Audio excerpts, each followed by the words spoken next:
नमस्कार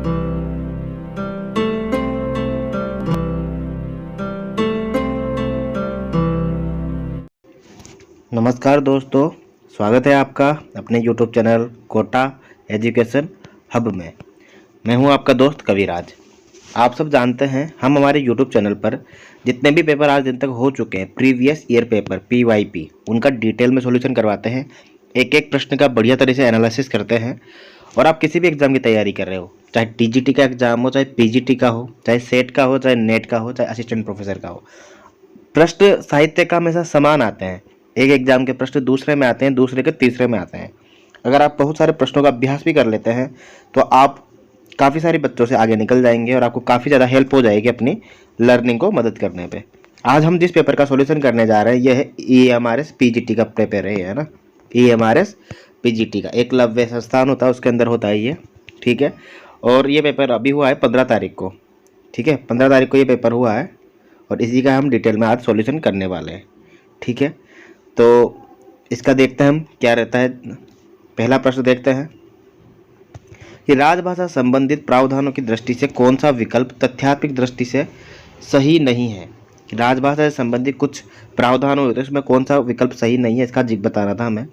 देखो पहला ऑप्शन देखो, राष्ट्रपति का आदेश 1960, ये सही विकल्प है, इसमें कोई डाउट नहीं है। राष्ट्रपति का आदेश राजभाषा से संबंधित, और मैंने आपको बहुत बार बताया कि अनुच्छेद 343 और अनुच्छेद 351 बहुत इंपॉर्टेंट है। 343 में देवनागरी लिपि होगी और राजभाषा हिंदी होगा, इसका बारे में प्रावधान है। 351 में इनसे मतलब इनके प्रचार प्रसार का कार्य करेंगे, इसका प्रावधान है। इसके बाद अलग अलग समय पर अलग अलग आयोग बनाए गए, जैसे कि राष्ट्रपति का आदेश 1960, राजभाषा नियम 1976 ये भी सही है, और राजभाषा अधिनियम 1963 ये भी सही है, ठीक है। इधर से राजभाषा आयोग भी बनाया गया 55 में, वो अलग है। लेकिन ये जो प्रश्न पूछा गया यहाँ पे राजभाषा संकल्प वाला, इसका सही उत्तर होगा 1968, क्योंकि ये 1965 नहीं है, इसलिए गलत हो जाएगा। इसलिए कौन सा विकल्प सही नहीं है इसका चयन यहाँ पे करना था, इसलिए हमारा जो सही विकल्प हो जाएगा वो हो जाएगा 1968, यानी कि बी उत्तर यहाँ पे सही हो जाएगा। तो पहले का उत्तर हो जाएगा बी। दूसरा प्रश्न देखिए, निम्नलिखित में से तार सप्तक का कवि कौन सा नहीं है। देखो 4 प्रकार के सप्तक होते हैं। पहले सप्तक का नाम है तार सप्तक, दूसरे सप्तक का नाम तार सप्तक नहीं है, दूसरे का नाम है दूसरा सप्तक, तीसरे का नाम है तीसरा सप्तक और चौथे का नाम है चौथा सप्तक, ठीक है। और तार सप्तक का मतलब हो गया पहला वाला, जिसका प्रकाशन वर्ष 1943 में होता है और जिससे प्रयोगवाद की शुरुआत मानी जाती है।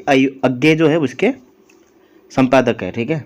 हम जानते हैं कि जो पहला वाला तार सप्तक है उसके अंदर भारत भूषण अग्रवाल भी है, रामविलास शर्मा भी है, गजानन माधव मुक्तिबोध भी है, अज्ञेय भी है, नेमिचंद्र जैन भी है, ठीक है, रामविलास शर्मा भी है,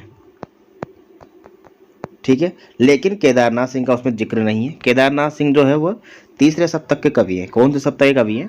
तीसरे सप्तक के, ठीक है। याद रखिएगा 3 उसका उत्तर सही हो जाएगा। 53वां प्रश्न देखिए, हम सिर्फ और सिर्फ हिंदी के प्रश्न देखेंगे यहाँ पे। सच है कला निसर्ग मुक्त है नियति रचित नियमों से, न तो नीति सेविका न तो चाटिका किसी दर्शन की, किंतु कौन है ज्ञान नहीं सौरभ जिसके फूलों का, कला लोक पर घिरे व्योम मंडल से मंडराता है। बहुत बढ़िया पंक्तियां हैं दोस्तों, ये दिनकर की पंक्तियां हैं। ये शुद्ध कविता की खोज उनका निबंध है, उसमें भी इसका वर्णन मिलता है। तो इसका जो सही उत्तर हो जाएगा एक हो जाएगा दिनकर, ठीक है। रामधारी सिंह दिनकर की पंक्तियां हैं ये। 54वां प्रश्न देखिए कि निम्नलिखित में से सीढ़ियों पर धूप में कविता संग्रह के रचयिता कौन है। इस प्रश्न का जिक्र मैंने बहुत बार किया है और बहुत बार बताया है कि ये किसकी रचना है।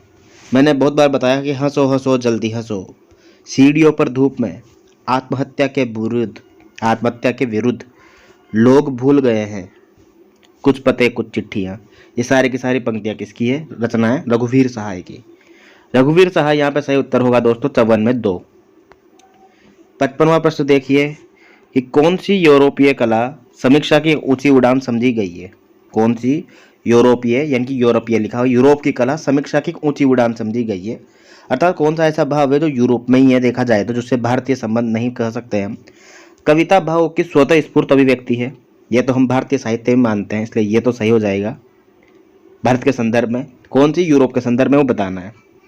सौंदर्य बाहर की वस्तु नहीं है, बिल्कुल सही बात है, हम बाहर की वस्तु नहीं मानते, हम अंदर की वस्तु मानते हैं और मन के भीतर भावों का निवास है। तो देखो 2 और 3 तो एक दूसरे के मतलब एक दूसरे के समान बातें कर रही है कहीं ना कहीं, तो ये तो होने से रहे, क्योंकि 2 गलत होगा तो 3 भी गलत होगा, 3 गलत होगा 2 भी गलत होगा, तो 2 और 3 तो होने से रहे। चौथा, कला कला के लिए है।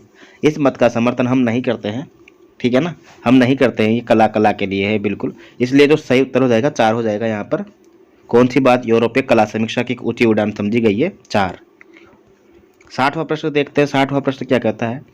सौंदर्य मन के भीतर की वस्तु है, ये क्या है? ऑप्शन है कि यह भाषा का गड़बड़ झाला है, वीरत्व का पर्याय है, ये भी नहीं है, सुंदर से पृथक पदार्थ के रूप में है ये, और भाषा का सौंदर्य है बिल्कुल। तो सौंदर्य मन के भीतर की वस्तु है, ये क्या चीज़ है? इसका आंसर क्या होगा दोस्तों? सुंदर से पृथक पदार्थ के रूप में ही है, या फिर भाषा का सौंदर्य है। देखो सौंदर्य मन के भीतर की वस्तु है बिल्कुल, ठीक है ना। तो ये सुंदर से पदार्थ के रूप में है, ये भी हो सकता है, या फिर भाषा का सौंदर्य ये भी हो सकता है बिल्कुल, है ना। तो इसका सही उत्तर क्या होगा दोस्तों? 3 और 4 में से एक होगा इसका उत्तर। आपको क्या लगता है क्या होना चाहिए इसका उत्तर? बताइए एक बार कमेंट करके, है ना। जो मेरे हिसाब से इसका उत्तर होना चाहिए, सौंदर्य मन के भीतर की वस्तु है, ये भाषा का सौंदर्य है ये, ठीक है ना। इसका सही उत्तर होगा 4, क्योंकि हम भाषा के माध्यम से ही विभिन्न प्रकार के भावों को अभिव्यक्ति कर पाते हैं। 62वां प्रश्न देखिए, निम्नलिखित में से कौन सा कथन सही नहीं है? कि क्योंकि ये प्रश्न हिंदी साहित्य से संबंधित नहीं है दोस्तों, ये कोई एक विशेष सब्जेक्ट जो ईएमआरएस में जुड़ा हुआ है उससे संबंधित है ना। कि निम्नलिखित में से कौन सा कथन सही नहीं है? सुंदर से पृथक सौंदर्य कोई पदार्थ नहीं, हम वस्तुओं की भावना के रूप में परिणत हो जाते हैं, रूप रंग की वस्तुओं का ज्ञान स्थायी होता है, और वीर क्रम से पृथक वीरत्व कोई प्रधान नहीं। ठीक है, इनका आंसर मैं नहीं देना चाहूँगा दोस्तों, क्योंकि ये बिल्कुल ही अलग टॉपिक के हैं, ये कोई अलग जो टॉपिक लगा होता है ना उससे संबंधित ही है ना, बौद्धिक संरचना से संबंधित ही है, ऐसा है। और निम्नलिखित में से कौन सा बौद्धिक विकास का तत्व नहीं है? या फिर हो सकता है इस पेपर में कोई कमी रह गई हो, जैसे कि हो सकता है गद्यांश की कमी हो, और गद्यांश के प्रश्न हैं ये, है ना, इसलिए इन कुछ प्रश्नों को मैं छोड़ता हूँ। 63वां भी छोड़ता हूँ मैं। 64वां प्रश्न देखिए आप भले, कि प्रगतिवाद के अनुसार शिक्षा निम्नलिखित में से किसके अनुभव से आती है? समाज के अनुभव से शिक्षा आती है, ये भी हम यहाँ पे लगा देंगे 2, इसमें कोई डाउट नहीं होगा, ठीक है। इसके अलावा 65वां प्रश्न देखिए आप, राष्ट्रीय शिक्षा नीति, ये भी हम नहीं करेंगे। 67वां भी नहीं करेंगे, हम सिर्फ साहित्य के प्रश्न करेंगे जो साहित्य से संबंधित है। इसीलिए 73 वाला प्रश्न देखो आप, ये बिल्कुल हाँ, ये हमारे काम का प्रश्न है 73, कि निम्नलिखित उपन्यास और उपन्यासकारों के युग्मों में से असंगत है, कौन सा गलत है बताना है। नूतन ब्रह्मचारी बालकृष्ण भट्ट के उपन्यास है, ये बिल्कुल सही उत्तर है ये। श्यामा स्वप्न ठाकुर जगमोहन सिंह का है, मैंने बहुत बार बताया कि हमें श्याम का स्वप्न आता है, जगमोहन का स्वप्न आता है, इस प्रकार से मैंने याद करवाया बहुत बार ये। आदर्श दंपति राधा कृष्ण दास का, यहाँ गड़बड़ हो जाएगी, और भाग्यश्री सदाराम फिल्लोरी का, ये सही हो जाएगा। आदर्श दंपति जो है लज्जाराम मेहता की रचना है दोस्तों, ये किसकी रचना है? ये लज्जाराम मेहता, आदर्श दंपति, ठीक है। तीसरा उत्तर यहाँ पे सही हो जाएगा क्योंकि ये असंगत है। हिंदू नवरत्न के नामक समालोचनात्मक ग्रंथ के रचनाकार कौन है? मिश्र बंधु, ठीक है। मिश्र बंधु जो 3 भाई है, आपको नाम पता होगा, श्याम बिहारी मिश्र, ठीक है, गणेश बिहारी मिश्र, और एक कौन है? सुखदेव बिहारी मिश्र, ठीक है। 3 भाई थे ये, याद रखिएगा। कृष्ण बिहारी मिश्र नहीं है सम्मिलित उसमें, तो इसलिए इसको गलत मत कीजिएगा आप, है ना। निम्नलिखित में से कौन सा निबंध अध्यापक पूर्ण सिंह द्वारा लिखित नहीं है? यानी कि जो अध्यापक पूर्ण सिंह जी ने निबंध नहीं लिखा है वो कौन सा है? मजदूरी और प्रेम, ये भी सही विकल्प है। सच्ची वीरता, ये भी सही है। फिर निराशा क्यों, ये गलत हो जाएगा क्योंकि ये जो निबंध है ये अध्यापक पूर्ण सिंह का नहीं है। आचरण की सभ्यता, ये भी अध्यापक पूर्ण सिंह का निबंध है, ठीक है। इसलिए जो सही उत्तर हो जाएगा 3 हो जाएगा दोस्तों, क्योंकि ये निबंध है बाबू गुलाब राय का, बाबू गुलाब राय का, ठीक है। अगला प्रश्न देखिए 76 वाला प्रश्न क्या कहता है? असंगत युग्म बताना है कि गलत कौन सा है इनमें से, है ना। संयोगिता स्वयंवर, बिल्कुल ये रचना किसकी है? लाला श्रीनिवास दास की है, इसमें कोई डाउट नहीं है। हिंदी कालिदास की आलोचना, हिंदी कालिदास की आलोचना, ये रचना आनंद भारतेंदु हरिश्चंद्र की, बिल्कुल इसको होल्ड करते हैं एक बार। कालिदास की निरंकुशता, महावीर प्रसाद द्विवेदी, ये सही कथन है, बिल्कुल 3 सही है। और आनंद कादम्बनी बिल्कुल इससे संबंधित ही है, क्योंकि हालांकि ये पत्रिका है बट ठीक है, संबंधित तो है बद्रीनारायण चौधरी प्रेमगंज से। अतः जो हमारा सही उत्तर होगा वो 2 होगा, हिंदी कालिदास की आलोचना, भारतेंदु हरिश्चंद्र। 2 विकल्प यहाँ पे सही होगा दोस्तों, ठीक है। ऑप्शन नंबर 2 हिंदी कालिदास की आलोचना, ये रचना भारतेंदु हरिश्चंद्र की नहीं है। 77 प्रश्न देखिए दोस्तों, कि कौन सी कृति और कौन सी कृतिकार के युग्मों में असंगत है, यानी कि युग्म बताना है जो गलत है, बताते हैं बिल्कुल। छायावाद की नामक रचना लिखी है नामवर सिंह ने, सही कथन है। यथार्थवाद नामक रचना लिखी है शिव कुमार मिश्र ने, यह भी सही है। कामायनी का पुनर्मूल्यांकन, ये गलत हो जाएगा दोस्तों। अब आप क्या सोचते हैं, कामायनी एक पुनर्विचार, कामायनी एक पुनर्विचार, बिल्कुल ये रचना तो है मुक्तिबोध की, परंतु कामायनी का पुनर्मूल्यांकन ये रचना रामस्वरूप चतुर्वेदी की है, रामस्वरूप चतुर्वेदी की, इसलिए गलत हो जाएगा। हमारा सही उत्तर हो जाएगा 3, क्योंकि यहाँ पर गलत वाला युग्म छांटना था। और प्रगतिवाद जो रचना है वह शिवदान सिंह चौहान की, इसमें कोई डाउट नहीं है। 78वां प्रश्न देखिए। 78वां प्रश्न क्या कहता है कि महावीर प्रसाद द्विवेदी ने सरस्वती पत्रिका का संपादन कब से संभाला? 1903 से संभालते हैं, 1920 तक ये कार्य करते हैं। द्विवेदी युग का समय 1900 से 1918 है, ठीक है। और सरस्वती पत्रिका का जो संपादन होता है वो भी 1900 से होता है, ठीक है। सरस्वती पत्रिका का शुरुआत होती है 1900 से। श्याम सुंदर दास इसके पहले संपादक होते हैं। 79वां प्रश्न देखिए कि निम्नलिखित रचनाओं और रचनाकारों को सम्मिलित कीजिए, इनकी कौन सा युग्म सही नहीं है? साहित्य और संस्कृति रामविलास शर्मा की रचना है, बिल्कुल इसमें कोई डाउट नहीं है। साहित्य और संस्कृति जो है ये रचना है रामविलास शर्मा की। पगडंडियों का जमाना व्यंग्य रचना है, ये हरिशंकर परसाई की, सही है। श्रृंखला की कड़ियाँ, ये भी महादेवी वर्मा की निबंधात्मक रचना है। अर्धनारीश्वर, ये गलत है दोस्तों। अर्धनारीश्वर जो रचना है, एक तो विष्णु प्रभाकर की रचना है ये, या फिर दिनकर की रचना है। दोनों की अर्धनारीश्वर नाम से दोनों ने रचनाएं लिखी है ये, एक ने उपन्यास लिखा है, एक ने निबंध लिखा है, इसलिए सही उत्तर हो जाएगा अर्धनारीश्वर अज्ञेय, क्योंकि यहाँ पर अज्ञेय गलत हो जाएगा और जो विकल्प सही नहीं है उसी का ही चयन हमको करना था। निम्नलिखित में से कौन प्रसिद्ध मार्क्सवादी आलोचक नहीं है? सबसे बड़े मार्क्सवादी आलोचक है दोस्तों रामविलास शर्मा। मार्क्सवाद को प्रगतिवादी बोलते हैं, जिसका समय है 1938 से लेकर 1943। कार्ल मार्क्स के ऊपर इसका नाम रखा गया था प्रगतिवाद, इसलिए हमारा सही उत्तर हो जाएगा एक तो मार्क्स। रामविलास शर्मा तो मार्क्सवादी आलोचक है। नामवर सिंह भी है, शिवदान सिंह चौहान भी है, परंतु रामस्वरूप चतुर्वेदी है जो नहीं होगा दोस्तों। ये रामस्वरूप चतुर्वेदी वही है जिन्होंने हिंदी साहित्य का संवेदनात्मक इतिहास लिखा है। सौष्ठववादी आलोचक है दोस्तों ये, ठीक है, याद रखिएगा। सही उत्तर हो जाएगा हमारा रामस्वरूप चतुर्वेदी, जो कि मार्क्सवादी आलोचक नहीं है। 81वां प्रश्न देखिए। निम्नलिखित में से पाश्चात्य काव्य सिद्धांतों की विवेचना करते हुए आचार्य रामचंद्र शुक्ल ने मुख्यतः विरोध किसका किया था? कि ब्रेडिला का किया था, डंटन का किया था, या क्रोचे का किया था, या तीनों का किया था? इसमें से एक विकल्प बताना है दोस्तों। इसका क्या सही उत्तर होगा दोस्तों? जो इसका सही उत्तर होगा वो होगा दोस्तों क्रोचे का, ठीक है ना। क्रोचे का जो सिद्धांत है विव्यंजनावाद, जो कला के लिए कला था, उसका ये विरोध करते हैं, उसकी मान्यता ये स्वीकार नहीं करते हैं, याद रखिएगा बिल्कुल, ठीक है। क्रोचे की पुस्तक का नाम क्या है? एस्थेटिक्स, जो बहुत बार एग्जाम में आया है। और क्रोचे का जो सिद्धांत है उसका नाम है अभिव्यंजनावाद का सिद्धांत। 82वां प्रश्न देखिए दोस्तों। जो ये पेपर है, इस पेपर की PDF आपको मिल जाएगी, जो हमारा यूट्यूब चैनल है, Telegram channel Kota education hub Hindi के नाम से है, ठीक है, वहाँ मिल जाएगा इसका आंसर की के साथ। तो टेलीग्राम जरूर ज्वाइन कीजिएगा, लिंक डिस्क्रिप्शन में मिल जाएगा आपको, है ना। हिंदी काव्यशास्त्र का विकास नामक आलोचना पुस्तक के लेखक कौन है? हिंदी काव्यशास्त्र का विकास, बढ़िया पुस्तक है दोस्तों ये। इसके लेखक है हजारी प्रसाद द्विवेदी, गलत। नगेंद्र भी नहीं होंगे, रविंद्रनाथ श्रीवास्तव भी नहीं है, रमाशंकर शुक्ल रसायन का सही उत्तर हो जाएगा दोस्तों डी, यहाँ पर सही उत्तर होगा, ठीक है। 4 ऑप्शन यहाँ पे सही हो जाएगा, ठीक है। 83वां प्रश्न देखिए।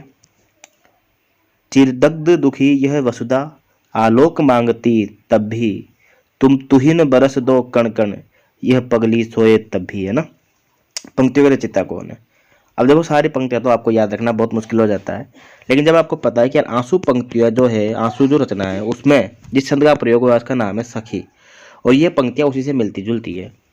इस करुणा कलित हृदय में जब विकल रागनी बजती, क्यों हाहाकार स्वरों में वेदना असीम गरजती, चिरदग्ध दुखी यह वसुधा आलोक मांगती तब भी, तुम तुहिन बरस दो कन कन, यह पगली सोए तब भी।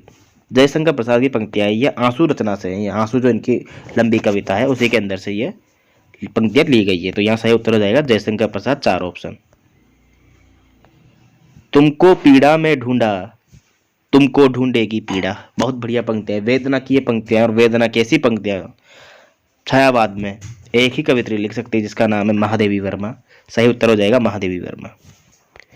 85 प्रश्न देखिए। कहानी और नई कहानी पुस्तक के लेखक कौन है? बिल्कुल कहानी नई कहानी, नामवर सिंह, राजेंद्र यादव, निर्मल वर्मा या कमलेश्वर।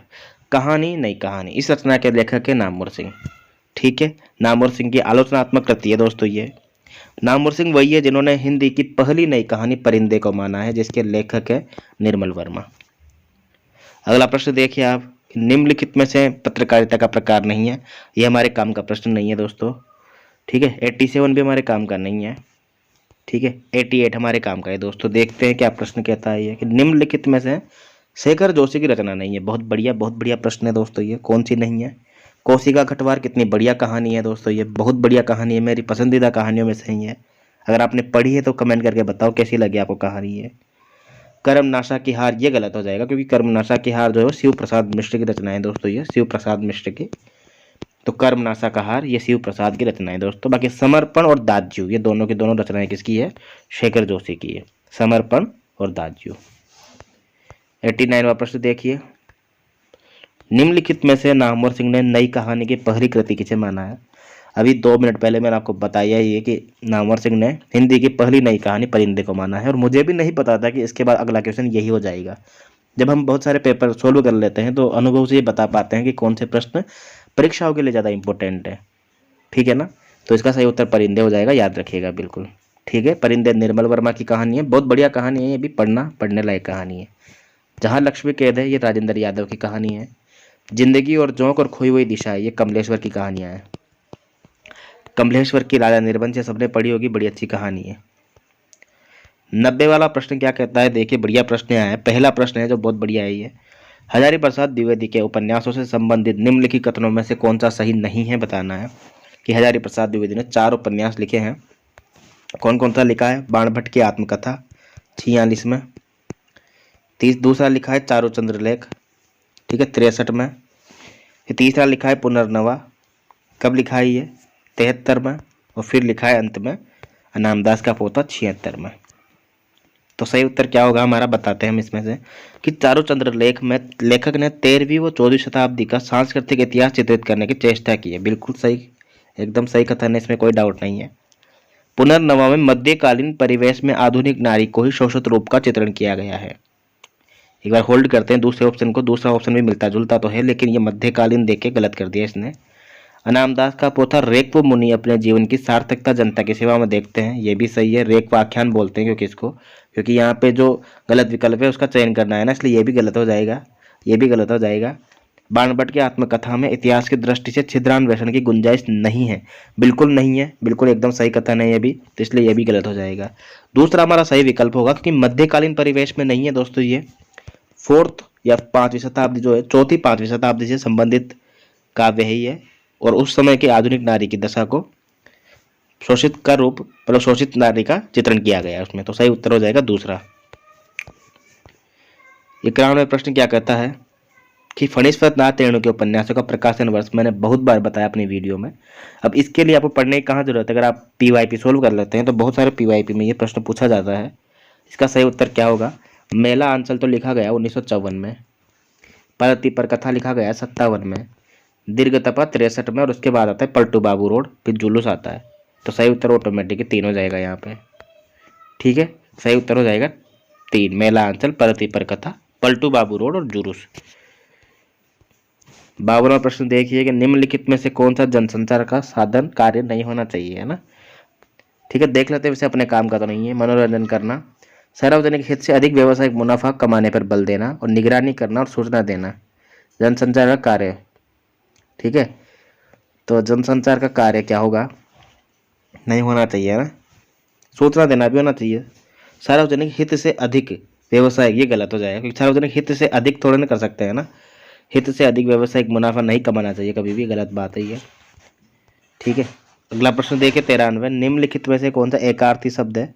एकार्थी जिसका एक ही अर्थ निकलता हो, ठीक है ना, जिसके एक से अर्थ नहीं निकलते हो।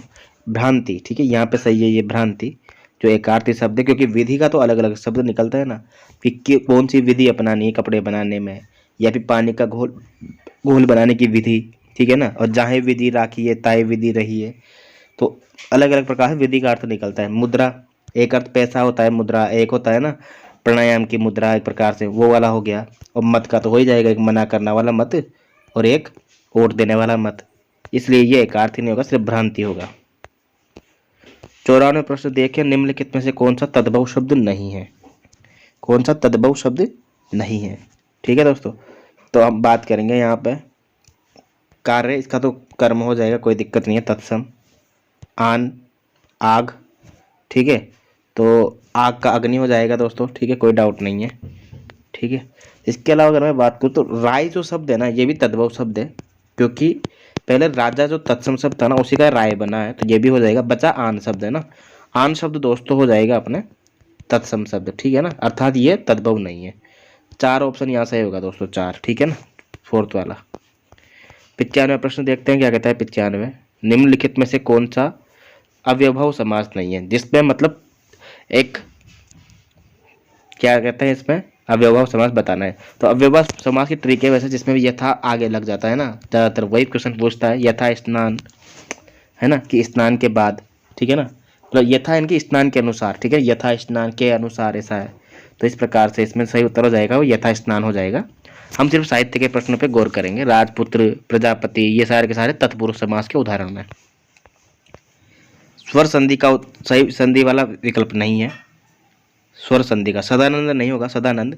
सत्य प्लस आनंद। ठीक है ना, सत्य प्लस आनंद, व्यंजन संधि हो जाएगी इसमें। 97 वाला प्रश्न देखिए। 97, कारखानों में अत्यंत विषैला पदार्थ निकलता है। पदार्थ की विशेषता क्या होगा, विषैला, तो ये विशेषण हो जाएगा। और अत्यंत विषैला, तो यानी कि विशेषण की विशेषता बताने वाले प्रविशेषण कहलाते हैं ये। ठीक है ना, अतः सही उत्तर हो जाएगा प्रविशेषण, यानी कि 2 उत्तर सही हो जाएगा यहाँ पे। कारखानों से अत्यंत विषैला पदार्थ निकलता है, 97 का उत्तर हो जाएगा 2। 98 वाला प्रश्न देखिए कि निम्नलिखित में से वचन की दृष्टि से गलत बताना है कि असंगत युग्म कौन सा है। घोड़ा, घोड़े, रस्सी, रस्से, बच्चा, बच्चे, ये सब तीनों सही है, ये गलत हो जाएगा पहला, लोटा और लोटे। 99 वाला देखिए, पिंजरे की मैना, बिल्कुल ये पिंजरे की मैना जो है चंद्र किरण सोन दक्षा की आत्मकथा है ना, तो सही उत्तर हो जाएगा 2 अपना, इसमें कोई डाउट नहीं है। 100 वाला प्रश्न देखिए दोस्तों। 100 वाला प्रश्न क्या कहता है कि राहुल सांकृत्यायन का संस्मरण नहीं है। संस्मरण वाली विधा की रचना कौन सी नहीं है, इसका बताना है यहाँ पे। बचपन की स्मृतियाँ, ये भी इनकी रचना है। असहयोग के मेरे यात्री, यह भी इनकी रचना है। जिनका मैं कृतज्ञ हूँ, यह भी इनकी रचना है राहुल सांकृत्यायन की। 20वीं सदी का बाणभट्ट, ये हजारी प्रसाद द्विवेदी की रचना है दोस्तों। ये किसकी रचना है, ये हजारी प्रसाद द्विवेदी की। 101वां प्रश्न देखिए। 101वां प्रश्न क्या कहता है कि गोदान का नारी पात्र, कि गोदान की नारी पात्र है कौन सा, है ना, बासंती, शहजादी, जालपा या शोभा। तो इसमें कौन सा गोदान का पात्र हो जाएगा दोस्त, ये तो पता है कि शोभा तो गोदान का पात्र है, ये कन्फर्म है, भाई होता है शोभा, पर इसने पूछा है नारी पात्र।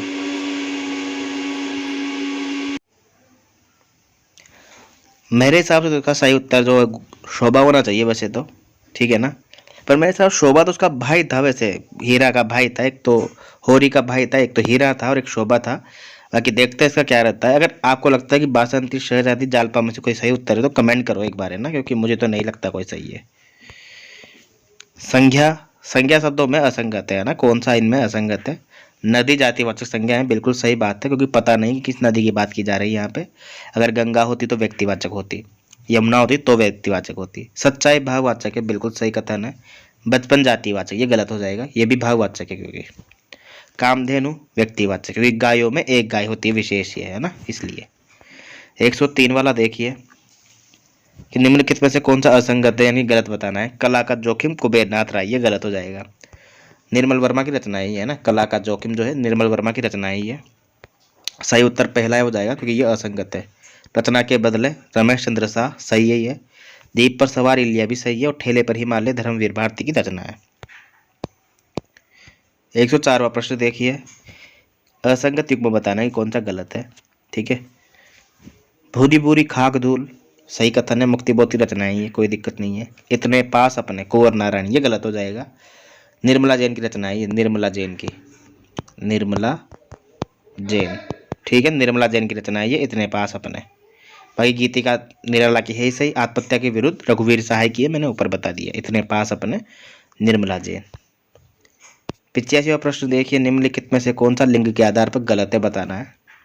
नाला नाली सही है, चीटा चीटी, महाराजा और महारानी ये होता, इसलिए गलत हो जाएगा। मामा मामी भी सही है। 106 वाला देखिए कि चांद का मुंह टेढ़ा है, कृति के रचनाकार कौन है। 1964 में प्रकाशित हुई यही है। हिंदी के बहुत बड़े लेखक, प्रगतिवादी लेखक, मुक्तिबोध की रचना है ये। इनके नंबर 9 प्रांत छपी थी है। ठीक है, मुक्तिबोध की रचना है, चांद का मुंह टेढ़ा है। 107 वाला प्रश्न देखिए कि निम्नलिखित में से रचनाकारों की दृष्टि से कौन सा सुमेलित नहीं है बताना है, गलत युग्म का चयन करना है। उदयभान चरित, ठीक है, रानी कैती की कहानी, इंसान अल्लाह खान, ये सही है। मुंतखबुत्वारिक मुंशी सदा सुखलाल निया, ये गलत हो जाएगा। ये किसी बदायूनी नाम की रचना है, बदायूनी नाम का एक कवि है, उसकी रचना है ये। ठीक है ना, मुंतखबुत्वारिक, तो यही गलत हो जाएगा दोस्तों। पद्म पुराण सदल मिश्र की है बिल्कुल, और प्रेम सागर लल्लूलाल की है, बहुत बार मैंने पढ़ा है। खड़ी बोली का पुट मिलता है इस रचना में। 108 वाला देखिए, महादेवी का संस्मरण रेखा चित्र नहीं है ना, तो संस्मरण भी पूछा है इसने और रेखा चित्र भी पूछा है। ठीक है, पथ के साथ ही तो संस्मरण हो ही जाएगा। स्मृति की रेखाएं रेखा चित्र है, अतीत के चलते से भी रेखा चित्र है, तो ये तीनों तो सही हो जाएंगे। वन तुलसी की गंध, ये फणीश्वर नाथ रेणु का संस्मरण है दोस्तों, फणीश्वर नाथ रेणु का संस्मरण है। चौथा उत्तर सही हो जाएगा 108 में 4। 109 वाला देखिए, धिक आए तुम आहुत, धिक आए तुम यो अनाहुत, धो दिया श्रेष्ठ कुल धर्म सुधूत, राम के नहीं काम के सुत कहलाए। प्रस्तुत काव्य पंक्तियां निराला की किस कविता से है? अब बच्चे राम की शक्ति पूजा में कंफ्यूज होंगे, देखो किसी ने लगा भी रखा है ये। राम की शक्ति पूजा की तो वो है कि दिक जीवन जिसने किया सदा ही शोध, दिक साधन जिसने सहा सदा ही विरोध, हाय उद्गार राम जानकी का हो न सका, पर एक और राम मन है जो राम का न थका। वो राम की शक्ति की पूजा पंक्तियां हैं ये तुलसीदास के बारे में कह रही है, उसकी पत्नी तुलसीदास की है ये, है ना। तुलसीदास नाम की जो रचना लिखी है, एक प्रबंध काव्य है जो निराला ने लिखा है 1938 में, उसके भीतर की पंक्तियां हैं ये। ठीक है ना। 110वां प्रश्न देखिए, जमाने में हम, ये आत्मकथा किसकी है? जमाने में हम, है ना, निर्मला जैन की रचना है। जमाने में हम, निर्मला जैन की आत्मकथा है जमाने में हम। ठीक है ना, जमाने में हम, ये आत्मकथा है निर्मला जैन की। इससे पहले मैंने एक रचना बताई थी आपको शायद, इतने पास अपने, है ना, इतने पास अपने। इसका कमेंट करके बताओ इसका जो सही आंसर क्या होगा। इतने पास अपने, इसका मैं आपको जब आंसर टिक लगा के दूंगा तो आंसर बता दूंगा। इतने पास अपने, इसका आंसर शायद निर्मला जैन नहीं है, वो मुझे उसका याद रह गया गलती से। ठीक है ना, इसका सही उत्तर आपको बताना है क्या होगा। हालांकि कुंवर नारायण वाला मैथ जो है सही नहीं है, याद रखना आप, है ना। इतने पास अपने, ये कुंवर नारायण की रचना नहीं है। अगला प्रश्न देखिए हमने क्या किया था, 110 भी कर लिया। 111वां देखिए कि खुसरो के बारे में निम्नलिखित में से कौन सी बात रामचंद्र शुक्ल के द्वारा नहीं कही गई है? वह जनता की सब बातों में पूरा योग देना चाहते थे, सही बात है। पहेलिया और मुकरिया प्रसिद्ध है, यह भी सही कथन है। खुशरों में उक्ति वैचित्र्य नहीं मिलता है, ये गलत हो जाएगा। भर भर के उक्ति वैचित्र्य मिलता है, बात को एक अलग ढंग से प्रस्तुत करना वही उक्ति वैचित्र्य कहलाता है। और ये फारसी के बहुत बड़े ग्रंथकार थे, ये भी सही बात है, सही कथन है बिल्कुल। तीसरा वाला गलत हो जाएगा क्योंकि ये सही बात नहीं है, ये रामचंद्र शुक्ल ने नहीं कही है। 112वां प्रश्न देखिए कि रामचंद्र शुक्ल ने विद्यापति के बारे में क्या नहीं कहा है बताना है। कि विद्यापति को बंग भाषा वाला पसंद नहीं करते, ये गलत है। करते हैं बिल्कुल, इसमें कोई डाउट नहीं है, बंग भाषा वाला भी बहुत पसंद करते हैं, सही उत्तर हो जाएगा क्योंकि ये असंगत है ना, इसलिए यही सही उत्तर हो जाएगा। बाकी विद्यापति के पद अधिकतर श्रृंगार के हैं, ये भी कहा है, शैव थे, ये भी कहा है, और मैथिली भाषा का व्यवहार किया, ये भी सही बात है। पर प्रश्न के अनुसार सही उत्तर हो जाएगा पहला। 113वां वाला प्रश्न देखिए कि चारण काल सर्वप्रथम किसने कहा आदिकाल को? सर्वप्रथम तो क्रिएशन ने कहा है, बाद में राम कुमार वर्मा ने भी चारण काल कहा था आदिकाल को, इसलिए सर्वप्रथम के हिसाब से क्रिएशन सही उत्तर होगा, चौथा यहाँ पे सही उत्तर हो जाएगा। 114वां प्रश्न देखिए, माई न होता बाप न होता कर्म न होता काया, हम नहीं होते तुम नहीं होते कौन कहाँ थे आया। बहुत बहुत बहुत बार बताइए मैंने ये पंक्ति आपको कि महाराष्ट्र का जो फेमस संत है महाराष्ट्र का प्रसिद्ध संत नामदेव की पंक्तियां ये, विसोबा खेचर जिनके गुरु थे। और बहुत बार मैंने ये पंक्ति आपको टेलीग्राम क्लास में भी बताई है। टेलीग्राम क्लास पे डेली शाम को 7 बजे हमारी क्लास होती है, 7 से 8 हम हिंदी साहित्य के जिक्र करते हैं, वहाँ पे रचनाएं याद करवाते हैं। 115वां प्रश्न देखिए, गोरख जगाए जोग भक्ति भगाए लोग किसने कहा था? कवितावली की पंक्तियां हैं दोस्तों ये, और कवितावली किसने लिखी है? तुलसी ने, तो तुलसीदास इसका सही उत्तर हो जाएगा। गोरख जगाए जोग भक्ति भगाए लोग। 116वां प्रश्न देखिए कि किसके अनुसार पृथ्वीराज रासो 2500 पृष्ठों का एक बड़ा ग्रंथ है? यार ये तो काफ़ी लोगों ने कहा है, देखा जाए तो ये तो जनरल स्टेटमेंट हो गया एक प्रकार से, कोई कठिन बात नहीं है इसमें तो, है ना। किसके अनुसार पृथ्वीराज दासों 2500 पृष्ठों का एक बहुत बड़ा ग्रंथ है, ऐसा मानने वाले रामचंद्र शुक्ल, रामकुमार वर्मा, रमाशंकर शुक्ल रसाल या हजारी प्रसाद द्विवेदी। हजारी प्रसाद द्विवेदी होगा इसका सही उत्तर, वैसे तो ये मान लेना चाहिए।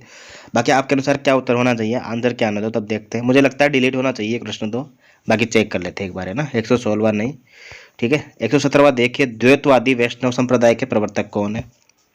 रामानुजाचार्य। श्री संप्रदाय के हो जाएंगे विशिष्टा द्वैतवाद हो जाएगा इनका दर्शन। मध्वाचार्य के दर्शन का नाम है द्वैतवादी, ठीक है। मध्वाचार्य का हो जाएगा द्वैतवादी, सही उत्तर हो जाएगा 2। निम्नलिखित में से रास पंचाध्याय के रचयिता कौन है।